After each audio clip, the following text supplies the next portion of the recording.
ସମସ୍ତେ ଭାଇମାନେ କମେଣ୍ଟ କରିଥିଲେ। ପ୍ରାୟ ଭାଇ କମେଣ୍ଟ କରୁଛନ୍ତି ଯେ ଭାଇ ବେଡ୍ ପ୍ରିପାରେସନ୍ କେମିତି କରୁଛ।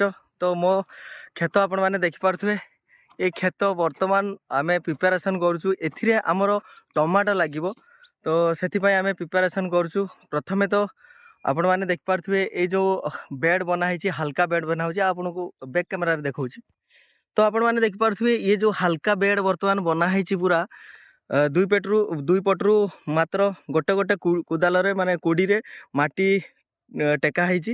ତାପରେ ଇଏ ପୁରା ବେସ୍ ବନା ହେଇଛି। ବେସ୍ କୋଟ୍ ବନେଇଲା ପରେ ଆମେ କ'ଣ କରିବା ନା ବେସଲ୍ ଡୋଜ୍ ଦେବା। ବେସଲ୍ରେ ଆପଣମାନେ ଦେଖିପାରୁଥିବେ ଆପଣ ସିଙ୍ଗଲ ସୁପର ଫସ୍ଫେଟ୍, ତା ସହିତ ବିଭିନ୍ନ ପ୍ରକାରର ପୋଷକ ତତ୍ତ୍ୱ ରହିଛି। ମାଇକ୍ରୋ ନ୍ୟୁଟ୍ରିଏଣ୍ଟ ରହିଛି, ସଲଫର ରହିଛି, ସାଗରିକା ରହିଛି, ତା ସହିତ DAP, ପଟାସ, ୟୁରିଆ, ତା ସହିତ ଆମର ଯେଉଁ ଆସୁଛି ହୁମିକ୍ ଏସିଡ୍ ତାକୁ ଦିଆହେଇଛି। ବିଭିନ୍ନ ପ୍ରକାରର ଖତ ପଡ଼ିଛି, ଯେଉଁଟାକି ବର୍ମି କମ୍ପୋଷ୍ଟ ଭଳିଆ କିଛି ଅର୍ଗାନିକ୍ ଖାଦ ପଡ଼ିଛି। ତ ଏଇ ବେସଲ୍ ଡୋଜ୍ ଆମେ ଦେଇ ସାରିଲା ପରେ ଆମେ ତିଆରି କରୁଛୁ ଏଥିରେ ବେଡ୍। ତ ପୁରା ପ୍ରୋସେସ୍ ଆପଣମାନଙ୍କୁ ଦେଖେଇବି। ମୁଁ ନିଜେ ବି ଏଇଠି କାମ କରୁଛି। ମୋ ଭାଇ ସହିତ ମକର ଅଛି, ଲେବର ମାନେ ସବୁ ବୁଲାବୁଲି କରୁଛନ୍ତି। କିନ୍ତୁ ଆମର ଯେହେତୁ ଲେଟ୍ ହେଇଯାଉଛି, ଆମର କ୍ଷେତ ଚାଷ ଆମର, ତେଣୁକରି ଆମକୁ ନିଜକୁ କରିବା ପାଇଁ ପଡ଼ିବ। ତ ସେଥିପାଇଁ ଆମେ ବର୍ତ୍ତମାନ ପ୍ରିପାରେସନ୍ କରୁଛୁ। 2 ଦିନ ଭିତରେ ପ୍ରିପାରେସନ୍ ସବୁ ସରିଯିବ, ମଲ୍ଚିଂ ସରିଯିବ, ୱିଥ୍ ହଲ୍ ବି ହେଇଯିବ। ହେଇସାରିଲା ପରେ ଆମେ ତାକୁ ଟ୍ରାନ୍ସପ୍ଲାଣ୍ଟ କରିବୁ ଗଛ। ତ ନମସ୍କାର, ମୁଁ ଏକଲବ୍ୟ ଆପଣମାନଙ୍କୁ ସ୍ୱାଗତ କରୁଛି। ଆପଣମାନେ ଦେଖିପାରୁଥିବେ ଯେଉଁ କ୍ଷେତ, ଏଥିରେ ଟମାଟୋ ଲାଗିବ। ଆପଣମାନଙ୍କୁ ପୁରା ପ୍ରୋସେସ୍ ଦେଖିବି ଯେ କେମିତିକା ଆମେ ବେଡ୍ ବନାଉଛୁ। ତ ଚାଲନ୍ତୁ ଦେଖିବା। ତ ଆପଣମାନେ ଦେଖିପାରୁଥିବେ ଏଥିରେ ଯେଉଁ ବେସଲ୍ ଡୋଜ୍ ଦେଇସାରିଲା ପରେ ଆମେ 2 କୁଡ଼ି ସାହାଯ୍ୟରେ, ଆମର ମୟୂରଭଞ୍ଜରେ ଆକୁ କୁଡ଼ି କୁହନ୍ତି, କିଏ କୁଦାଲେ ବି କୁହେ, ଯନ୍ତ୍ର ଆପଣଙ୍କ ସାମ୍ନାରେ ଆପଣମାନେ ଦେଖିପାରୁଥିବେ ଯେଉଁ ଏରିଆରେ ଯାହା କୁହାଯାଏ। ତ ଆପଣମାନେ ଦେଖିପାରୁଥିବେ ଇଏ ଯେଉଁ ସାହାଯ୍ୟରେ ଆମେ ଏଥିରେ ବେଡ୍ ପ୍ରସ୍ତୁତ କରୁଛୁ। ତ ଆପଣମାନେ ଦେଖିପାରୁଥିବେ ଏଇଠି ବେସଲ୍ ଡୋଜ୍ ପଡ଼ିଛି। ଏଇ ସିଙ୍ଗଲ ଯେଉଁ ବେସ୍ କୋଟ୍ ଆମେ ମାରି ସାରିଲା ପରେ ତାପରେ ପୁରା ଫାଇନାଲ୍ ଟେକା ହେଉଛି। ଆପଣମାନେ ଦେଖିପାରୁଥିବେ ଏ ଯେଉଁ ଫାଇନାଲ୍ ଟେକିକି ପୁରା ଉଞ୍ଚା କରାହେଉଛି। ଆପଣମାନେ ଦେଖିପାରୁଥିବେ ଏଇଠି କେତେ ଉଞ୍ଚା ଅଛି। ଆପଣ ଦେଖନ୍ତୁ ଏ ବେଡ୍ କେତେ ଉଞ୍ଚା ଅଛି। ଆଉ ଏଇ ଯେଉଁ ହାଇଟ୍ ଅଛି, ଇଏ ପୁରା ଫୁଟେ ହାଇଟ୍ ଅଛି। ଆର ଉଷାର ଅଛି, ଆପଣମାନେ ଦେଖିପାରୁଥିବେ ପୁରା 1.5 ଫୁଟ ଉଷାର ଅଛି।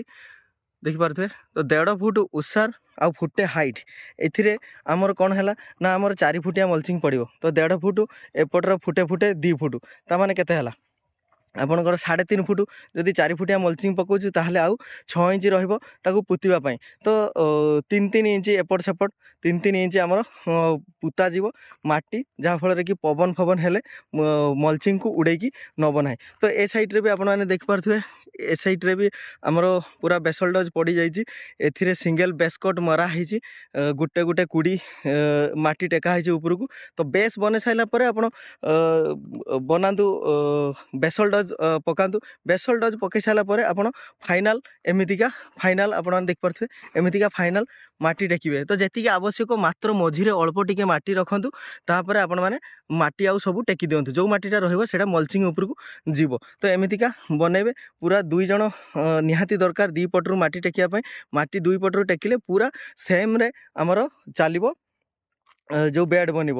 ତ ଯେତେବେଳେ ଆପଣମାନେ ବେସଲ୍ ଡୋଜ୍ ଦେବା ପୂର୍ବରୁ ଯେଉଁ ବେସ୍ କୋଟ୍ ବନେଇବେ, ଏମିତିକା ବେସ୍ କୋଟ୍ ବନେଇବେ। ତ ବେସ୍ କୋଟ୍ ବନେଇଲା ବେଳେ କ'ଣ କରିବେ ନା ଗୋଟେ ସୂତା ପୁରା ମଝିରେ ଖାଞ୍ଚିବେ। ତ ଆପଣମାନେ ଦେଖିଲେ ଇଏ ଯେଉଁ ବେସ୍ କୋଟ୍ ବନା ହେଇଛି, ଆର ଦେଖିପାରୁଥିବେ ଡିଷ୍ଟାନ୍ସଟା ଏଇଠୁ ସେଇଠିକି ଡିଷ୍ଟାନ୍ସ ଅଛି। ଏଇ ମଝିର ଗୋଟେ ସୂତା ପୁରା ଖଞ୍ଚା ହେବ। ଏମୁଣ୍ଡରୁ ସେମୁଣ୍ଡ ପୁରା ସୂତା ଖଞ୍ଚାଯିବ। ଖଞ୍ଚା ସାରିଲା ପରେ ଆପଣ କ'ଣ କରିବେ ନା ଏଇପଟକୁ ଆପଣମାନେ ଫୁଟେ, ଏପଟରୁ ଫୁଟେ ଡିଷ୍ଟାନ୍ସ ରଖିଦେଇ ସାରିଲା ପରେ ଆପଣ ସେପଟରୁ ମାଟି ଏପଟକୁ ଟେକନ୍ତୁ, ଏପଟରୁ ମାଟି ସେପଟକୁ ଟେକନ୍ତୁ। ତ ଆପଣମାନେ ଦେଖିକି ବି ବୁଝିପାରୁଥିବେ ଯେ କେମିତିକା ପ୍ରୋସେସ୍ରେ କରାହେଇଛି, ବେସ୍ କୋଟ୍ଟା ବନା ହେଇଛି।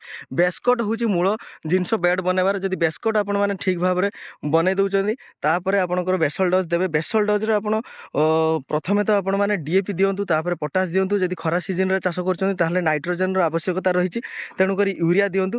ତା सहित विभिन्न प्रकार माइक्रो न्यूट्रिएंट जोटा कि बोरन आपण देबे, जिंक देबे, सल्फर देबे, आमर कैल्शियम देबे, ता सहित सागरिका सीविड भी देबे, ह्यूमिक एसिड देबे। तो एमितिका बहुत सारा माइक्रो न्यूट्रिएंट को मिक्स करिकी ता सहित आपण माने बेड रे पकई दियंतु एवं सिंगल सुपर फॉस्फेट को अलगा ताकू पकांतु। पकई सारा परे आपण माने फाइनल टेकिबे जमिति कि मु आपण मानकु देखैली एमितिका फाइनल आपण माने पकेबे। तो देखि पारथुवे आमर सिस्टम चली एबे पूरा प्रोसेस। तो पूरा बेड जतबले बनिजिवो पूरा एमितिका ही बनिजिवो पूरा सबू। तापरे आमे मल्चिंग पकेवा पूर्वरु आमे ड्रिप पाइप पकेकी चेक करिवु सबू हॉल रे सबू ड्रिपर रे पानी पडुची ना नाही। तो जदि पानी पड़िला ताहले तापरे आमे मल्चिंग ताकू बिछाइबु। मल्चिंग बिछा पूर्वरु चेक करनवा दरकार जदि कोउठी भी पानी न पडुथुवो कोन पई पडुनी ताकू ड्रिपर चेंज करिबा कि लेटराल चेंज करिबा आमे देखिबा।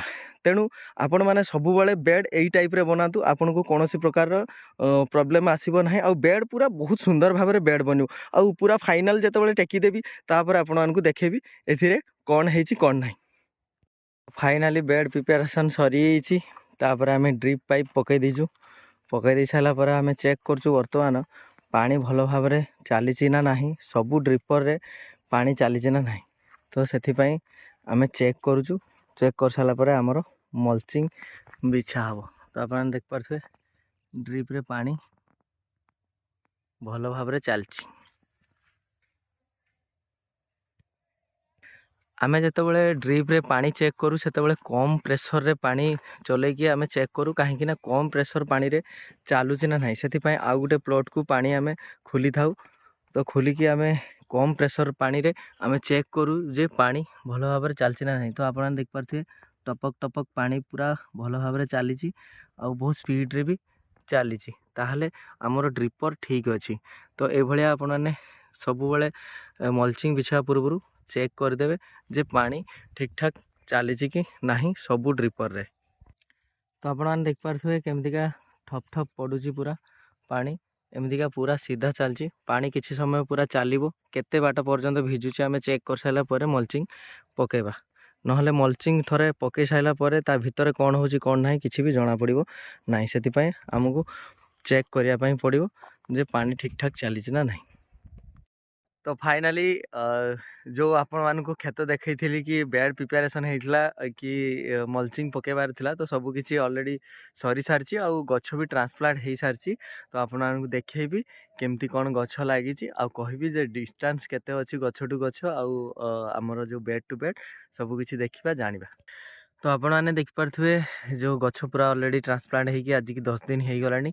व्यस्त भितर आपण मानकु वीडियो कौन प्रकार करके देखई पारे। तो देखिपे एमती किसी अच्छी आपण मैंने एमती मल्चिंग पूरा बिछे देबे। बिछे सारा पर आपंकर जो हॉल हम जदि खरा सीजन रे टमाटो चाष कर आपणकर जो बेड डिस्टेंस रो ए बेड टू डिस्टेंस रो 5 फुट डिस्टेंस रखीदे। आउ गछ टू गछ डिस्टेंस आप देखिपे 1.5 फुट। तो एमितिका जदि करेंगे खरा सीजन रे ताहले 1.5 फुट डिस्टेंस बहुत भल। आ जदि वर्षा सीजन रे करछन 2 फुट रखिए कौन प्रकार असुविधा नहीं। आउ गोटे दिगपति ध्यान देवे जितेबाला भी आपण मैंने टमाटो चाष कर बैगन चाष कर ग्राफ्टेड कर एमतिका काठी पुतिबे कहीं ये जो जॉइंट अच्छे आप देख पारे जो जॉइंट अच्छी ए जॉइंट रो माटी न लगे दरकार। आउ गछ को जितेबाला आपण मैंने लगौंट यही जॉइंट को जॉइंट पाख पहुँचेबनी माटी जदि काठी न पुतुचंती ताहले ए गछ जति आपणकर एमती गड़ी जाउची ताहले ये जो जॉइंट अच्छी आप देख पारे ये जॉइंट माटी रे लागिले एठू चेर बाहर करदब माने ये डायरेक्ट खाद्य जो ग्रहण करिवो। आउ ये जो ग्राफ्टिंग जो मूलर कौन मूल्य रहिबो नाही। आउ ये गछ विल्ट टॉलरेंट नुहे माने झाउला सही पारेनी जहाँफल कि आपण गछ मरिबार बहुत यथेष्ट संभावना रही। तेणु आपण मैंने जितेबाला भी ग्राफ्टेड चाष कर जॉइंट रु किछि दूरता रखापी माटी सहित आपण मैंने एमतिका काठी व्यवहार करेंगे। तो पूरा खेत आमर टमाटो ट्रांसप्लांट हो जाइए। ଆଗକୁ ଆପଣମାନଙ୍କୁ ସବୁ ଅପଡ଼େଟ୍ ଦେବି ଯେ କେମିତିକା ତାର ପ୍ରୋସେସ୍ ରହିଛି, କେମିତିକା ଆପଣମାନେ ଯେଉଁ ବାଉଁଶ ସୁତୁଲି ତାର ଦେବେ, କେମିତି ଗଛକୁ ହ୍ୟାଙ୍ଗିଂ କରିକି ମାନେ ଟେକିକି ବାନ୍ଧିବେ, ତା ବିଷୟରେ ନିଶ୍ଚିତ ଭାବରେ ପୁରା ଧାରଣା ଦେବି। ତ ଭିଡ଼ିଓ ଯଦି ଆପଣମାନଙ୍କୁ ଭଲ ଲାଗୁଛି ତାହେଲେ ଲାଇକ୍, କମେଣ୍ଟ, ସେୟାର ଆଉ ସବସ୍କ୍ରାଇବ୍ କରିକି ରଖିଥାନ୍ତୁ। ଆଗକୁ ବହୁତ ସୁନ୍ଦର ସୁନ୍ଦର ଭିଡ଼ିଓ ଆସିବାର ଅଛି, ଟେନସନ୍ ନିଅନ୍ତୁନି। ପୁରା ଡିଟେଲ୍ସ ଭିଡ଼ିଓ ଆପଣମାନଙ୍କୁ ପୁରା କହିବି, ଆଉ ସବୁ ଚାଷର ସମ୍ପୂର୍ଣ୍ଣ ଜାନକାରୀ ଆପଣମାନଙ୍କୁ ମୁଁ ଦେଇପାରିବି। ତ ଆଜିର ଭିଡ଼ିଓ ଏତିକି, ରହୁଛି, ନମସ୍କାର।